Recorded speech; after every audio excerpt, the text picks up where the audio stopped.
ఎడారిలో సెలయేర్లు. ఫిబ్రవరి 6. ఆయన సముద్రమును ఎండిన భూమిగా చేసెను, జనులు కాలినడకచే దాటిరి. అక్కడ ఆయన యందు మేము సంతోషించితిమి. కీర్తనలు 66:6.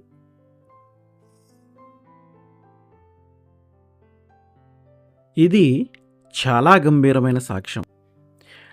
మహాజలాల్లో నుంచి ప్రజలు కాలినడకన దాటారు. భయం, వణుకు, వేదన, నిరాశ ఉండవలసిన ప్రదేశంలో సంతోషం పుట్టింది.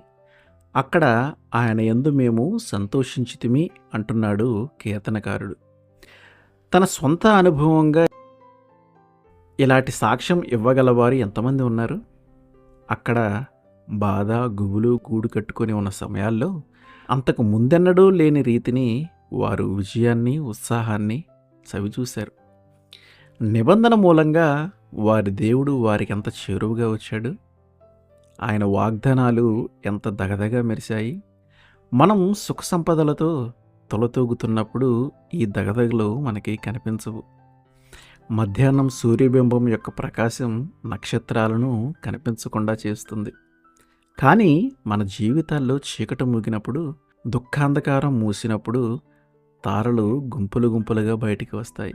ఆశాభావం, ఓదార్పు అనే బైబుల్ నక్షత్ర సమూహాలు తలతలలాడతాయి. యబ్బోకు రేవు దగ్గర యాకోబులాగా మన యెహోలోక సూర్యబింబం అస్తమించాకే దివ్యదూత బయలుదేరుతాడు.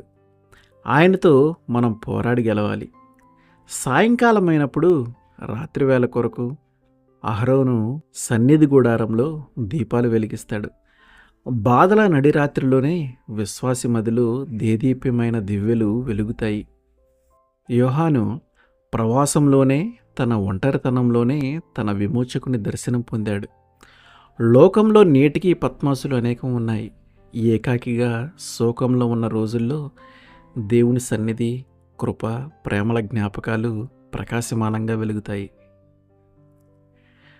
ఈ లోక బాధలనే యోర్దానులు, ఎర్ర సముద్రాలు దాటుతున్న ఎందరో యాత్రికులు నిత్యత్వంలోకి ప్రవేశించాక గుర్తు చేసుకుంటారు. దేవుని ఎనలేని అనుగ్రహాన్ని తలంచుకొని అక్కడ గొప్ప జలాల్లో మేము కాలినడకన వెళ్ళాం అంటారు. ఆ చీకటి అనుభవాలు నలువైపులా ఎగసిపడే అలలతో, అగాధాల్లో, వరద యోర్దాను బీభత్సంలో అక్కడ ఆయన యందు మేము సంతోషించితిమి అంటూ సాక్ష్యమిస్తారు. అక్కడ నుండి దానిని తోడుకొని వచ్చి దానికి ద్రాక్ష చెట్లు విత్తును, ఆకోరు లోయను నిరీక్షణ ద్వారముగా చేసేదను. హోషేయ 2:15. ఆమెన్.